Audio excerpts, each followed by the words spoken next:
Here's the script, ready to paste straight into 11 Labs. Your credit score isn't a measure of how responsible you are. It's a leash, and most people wear it their entire lives without ever asking who's holding the other end. Today, I'm going to show you exactly how this system was built, who benefits from it, and why the number you've been taught to protect at all costs might be the single biggest tool used to control your spending. Let's start with the basics, nobody questions.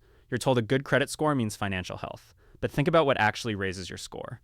Carrying debt, making minimum payments over time, keeping credit cards open and using them regularly.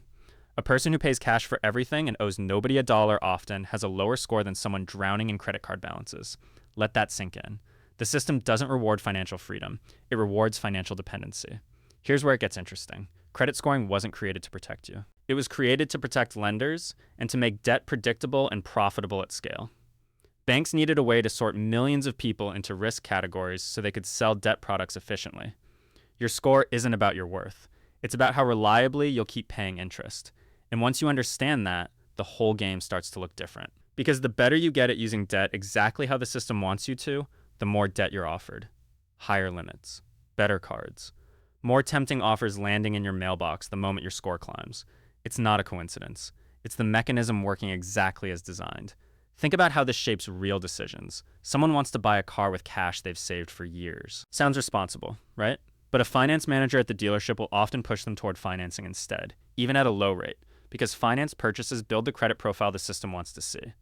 You're not just buying a car, you're being trained to prefer debt over cash, one purchase at a time. Now here's the part that really exposes how deep this goes. Employers check credit scores before hiring for certain jobs. Landlords check them before renting an apartment. Insurance companies use them to set your premiums. A number that was supposedly invented to measure repayment risk on loans is now deciding whether you get an apartment, a job, or a fair insurance rate. That's not risk assessment anymore. That's social sorting. And the people most affected by this system are often the ones who can least afford to be. Someone who grew up without generational wealth, without a financial safety net, without parents who could co-sign a first credit card, starts this game already behind. They're more likely to face emergencies that damage their score. Late medical bills, a missed payment during a layoff. One bad month can follow them for years, quietly closing doors they don't even know are locked. Meanwhile, the wealthy barely need credit scores at all.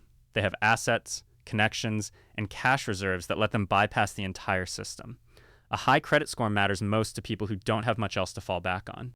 The very people the system claims to help are the ones trapped inside it the longest. So what do you actually do with this information? First, understand that your credit score is a tool, not a scoreboard for your worth as a person.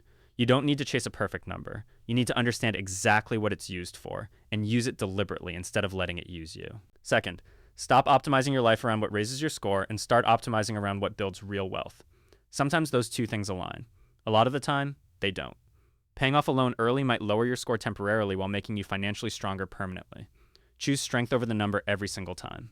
Third, remember that access to debt is not the same as financial success.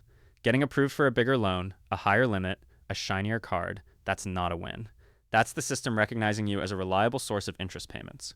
Real financial success looks like fewer payments, not more approvals. And finally, teach this to people around you, especially anyone younger who's just entering this system for the first time. Most people learn about credit by accident, usually after making a mistake that costs them. Imagine how different their financial life could look if someone explained the real rules before they made the first move, instead of after the damage was done. Here's the uncomfortable truth this video keeps circling back to. The system was never broken. It was built exactly the way it needed to be built, to keep money flowing in one direction, and to make debt feel not just normal, but responsible. You were taught to fear a low score. Nobody taught you to question why the score exists in the first place. Once you see it, you can't unsee it. And once you can't unsee it, you stop playing a game designed for someone else's benefit, and you start building wealth on your own terms, using the system exactly when it helps you, and ignoring it completely when it doesn't. If this changed the way you think about money even a little, that's exactly why this channel exists. Subscribe, and I'll see you in the next one.